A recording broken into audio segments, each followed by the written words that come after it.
Pria muda tampan pertama kali menjadi sopir pengganti dan langsung bertemu dengan wanita kaya raya yang cantik dan berlimpah harta. Karena berhati baik, ia takut wanita kaya raya itu akan dibawa kabur oleh orang jahat. Jadi ia bersusah payah membawanya pulang. Setelah mengantar wanita kaya raya itu, pria penakut itu hendak pergi. Tetapi wanita kaya raya itu langsung menahannya. Dan mereka membicarakan bisnis sepanjang malam sekejap mata. Hari sudah pagi. Pria muda yang telah selesai membicarakan bisnis itu datang ke stasiun dengan gembira. Setelah melihat rekan-rekannya berkumpul untuk bergosip, ia segera mendekat untuk bertanya. Saat itu, sahabatnya langsung menghampirinya dan berbagi gosip heboh ini. Tetapi pria muda itu tertegun karena wanita itu adalah wanita kaya raya yang ditemuinya semalam.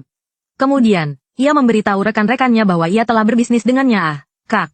Pekerjaan utamamu sopir pengganti Wei Wei. Pekerjaan sampinganmu mengurus wanita cantik, Presdir. Afugui. Apa kau sudah gila? Kamu berani percaya semua ucapan Kak Fan? Namun, saat mereka sedang mencibir pria muda itu, sebuah mobil mewah tiba-tiba muncul, pintu mobil terbuka, dan seorang wanita cantik dengan kaki jenjang 2 meter 1. Muncul di hadapan semua orang dan wanita cantik ini adalah wanita kaya raya yang mereka bicarakan. Melihat wanita kaya raya itu berjalan perlahan ke arah mereka, semua orang terkejut sementara pria muda itu langsung bersembunyi di belakang kerumunan, bersiap untuk kabur. Namun, wanita kaya raya itu langsung memanggilnya tetapi pria muda itu tetap berpura-pura tidak mengenali wanita cantik itu. Nona Ye siapa ya? Saya masih harus mengambil pesanan untuk mencari uang. Kenapa? Tidak mau ke sana lagi? Sumpah yang kau ucapkan padaku semalam sudah lupa? Oh, ternyata kamu. Kemudian pria muda itu berkata ia tidak pernah melihatmu berpakaian sebanyak ini. Sungguh memalukan. Mendengar itu, rekan-rekannya merasa tidak percaya melihat pria muda itu terus tidak mengakui dan bahkan mengejeknya. Wanita kaya raya itu langsung merasa sangat sedih melihat pria muda yang tidak masuk akal di depannya. Wanita cantik yang sudah tidak berdaya itu meminta pria muda itu untuk segera menikah dengannya. Mengapa wanita kaya raya itu begitu terburu-buru? Ternyata ia adalah wanita tercantik di Jiangsu dan tunangannya adalah tuan muda dari keluarga terkaya di Jiangsu, tetapi tunangannya diam-diam kejam dan melakukan segala kejahatan. Karena itu, wanita kaya raya itu sangat membencinya, namun para pengejar tunangannya tidak tahu. Bahkan diam-diam berbuat curang, membuat wanita kaya raya itu pingsan. Inilah yang terjadi di awal cerita. Keesokan harinya, ia bahkan mengirim penembak jitu untuk menghabisi wanita kaya raya itu. Namun, ia diselamatkan oleh pria muda yang ada di sana. Bahkan foto wanita cantik yang terkena serangan itu menjadi berita hangat.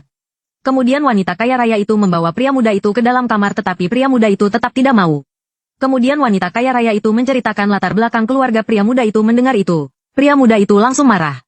Ia langsung memperingatkan wanita kaya raya itu apakah ia sudah bosan hidup mendengar kata-kata itu. Wanita kaya raya itu langsung hancur.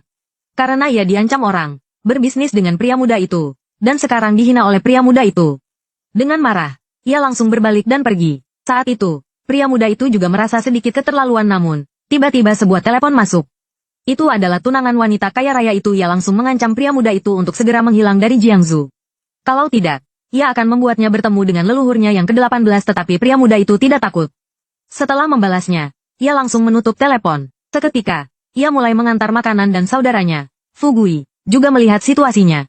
Ia datang untuk menghibur pria muda itu tetapi ia tidak mau banyak bicara dan langsung pergi tanpa diduga. Saat itu juga, sebuah mobil mewah melaju kencang. Fugui yang tidak sempat memperingatkan pria muda itu, dirinya sendiri yang maju. Meskipun berhasil menghentikannya, ia juga terluka melihat situasi ini. Pria muda itu langsung berlari ke arah Fu. Dan mobil mewah itu pun kabur dari tempat kejadian. Fugui. Anak ini beruntung sekali.